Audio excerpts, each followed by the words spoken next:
सत्याची बाजू मांडणारे हक्काचं न्यूज चॅनल। जळगाव चाळीसगाव बसमध्ये कंडक्टर आणि प्रवाशांचा वाद। बस अर्धा तास खोळंबली। महिला प्रवाशाला कंडक्टरने मारहाण केल्याचा आरोप। जळगाव चाळीसगाव एसटी बसमध्ये कंडक्टर आणि प्रवासी यांच्यात वाद झाल्याने बस अर्ध्या तासाहून अधिक वेळ खोळंबली। प्रवासी महिलेला कंडक्टरने मारहाण केल्याचा तिच्या पतीचा आरोप आहे, तर प्रवाशानेच आपल्याला मारहाण केली असा कंडक्टरचा दावा आहे। हा वाद जळगाव बस स्थानकातून सुटल्यानंतर कलेक्टर ऑफिस समोरच सुरू झाला।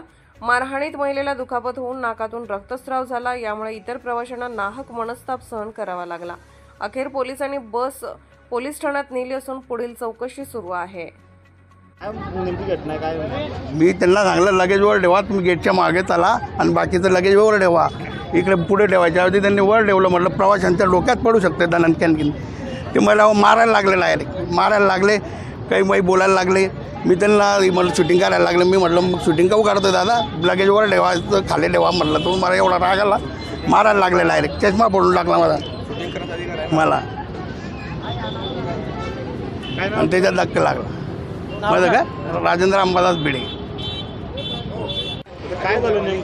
आम्ही या बस आपल्या महाराष्ट्र राज्य परिवहनच्या बसमध्ये बसलो होतो। जळगाववरनं वावरजाला जायचं होतं, तर आम्ही थोडं धावून आलो, गाडीमध्ये बसलो। गाडीवर थोडी गर्दी होती, थोडं दरवाजामध्ये पुढे उभे राहिलो। त्यांना बोललं 2 मिनटं थांबा, म्हटलं आम्ही पुढे निघतो। पण ते त्यांच्या कंडक्टरने सांगितलं म्हणे बॅग पुढे ठेवा ड्रायव्हरच्या कॅबिनमध्ये। मी काय बोललो, म्हटलं माझी 7 किलोची बॅग आहे, कॅबिन साईज बॅग आहे, मी ती कॅबिनवर ठेवणार। म्हटलं मी पुढे चाललो आहे, माझ्यासोबत बॅग ठेवतो म्हटलं, कारण की 7 किलोची बॅग असते कॅबिन साईज, ती आपण वरती ठेवू शकतो। हे आलो असते आपल्यावरती ठेवण्यासाठी वरती। मी पुढे जायला लागलो, तो कंडक्टर मला अरे रावाची भाषा करायला लागले। त्यांनी माझ्या बाईशी त्यांनी बदतमीजी केली। नंतर त्यांनी माझ्यावर हात उचलण्याचा प्रयत्न केला। नंतर त्यांनी माझ्या बायकोला बुक्का मारला। हे बघा रक्त निघतंय, हे नाकाला बुक्का मारलं। आणखी ते वरून ऐकत नाही, त्यांचे ड्रायव्हर पण होते, त्या ड्रायव्हरने सगळं ऐकलं। ड्रायव्हर म्हणतात चुकी त्यांनी सगळी त्यांची आहे, पण ते ऐकायलाच तयार नाही। मी काय बोललो, तिकिटाचा विषयच नव्हता, अजून 1 किलोमीटर पण आम्ही पुढे आलेलो नाही आहे, तिकीटं काढतो मी, काही विषय नाही आहे। पण त्यांनी माझ्या बायकोला मारलं, मलाही मारलं। नंतर माझा हात त्यांच्या चष्म्याला लागला, त्या चष्मा तुटला आहे माझ्याकडनं। मी ॲक्सेप्ट करतो, पण त्यांनी माझ्या बायकोला मारलेलं आहे। यांच्यावरती कारवाई झाली पाहिजे, हे लगेच निलंबित गेले पाहिजे, तोपर्यंत मी गाडीच्या बाहेर जाणार नाही।